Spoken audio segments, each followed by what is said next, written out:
Galaxy Pop. Hesperia.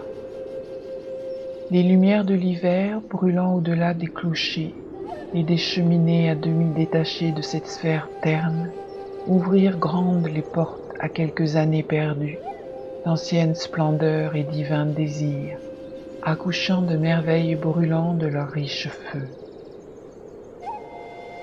Lourd d'aventure et ne craignant pas la peur, une rangée de sphinx là où la voie s'éclaircit, sous les tourelles et les murs palpitaient de lointaines lyres.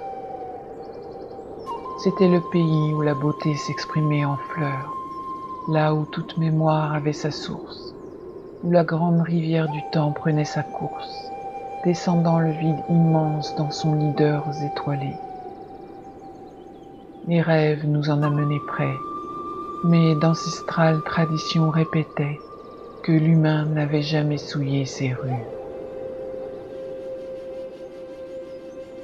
Les vents étoilés. Il s'agissait de certaines heures de tristesse crépusculaire, le plus souvent en automne, quand le vent étoilé se verse, descend la rue depuis le sommet de la colline, désertée sans aucune porte ouverte, mais où des hâtives lampes de nuit éclairaient des chambres douillettes. Les feuilles mortes se ruaient, formant de fantastiques tourbillons, et la fumée des cheminées roulait d'une grâce extraterrestre, construisant des figures d'au-delà de l'espace, pendant que Fomalhaut perçait au travers des brumes du sud. C'était l'heure que les poètes lunaires connaissaient, que les champignons de Yugoth germaient, et que les parfums et les nuances des fleurs remplissaient les continents de Niton. Comme avec un riche parfum de terre encore pour chaque rêve, ces vents conviaient des dizaines des nôtres et les entraînaient. Antarctos. Au fond de mon rêve, le grand oiseau chuchota étrangement.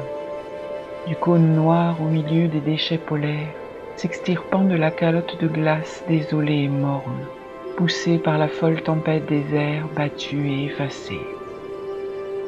Ici, aucune forme de vie terrienne ne prenait sa course, et seules de pâles aurores et d'évanescents soleils luisaient sur ce roc escarpé, qui est source primaire où se devinent confusément les grands anciens.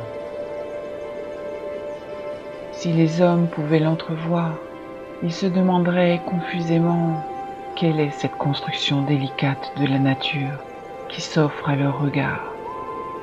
Mais l'oiseau évoque de grandes étendues, sises en dessous de la couche glacée profonde en kilomètres, s'écrasant et couvant et supportant. Que Dieu aide le rêveur qui aura ces visions folles, lui montrant ses yeux morts figés en ces golfes de cristaux souterrains. Howard Phillips Lovecraft. Traduction de Benoît Dusénou. Galaxy Pop. Galaxy Pop. Galaxy Pop. Galaxy Pop. Wow. Galaxy Pop.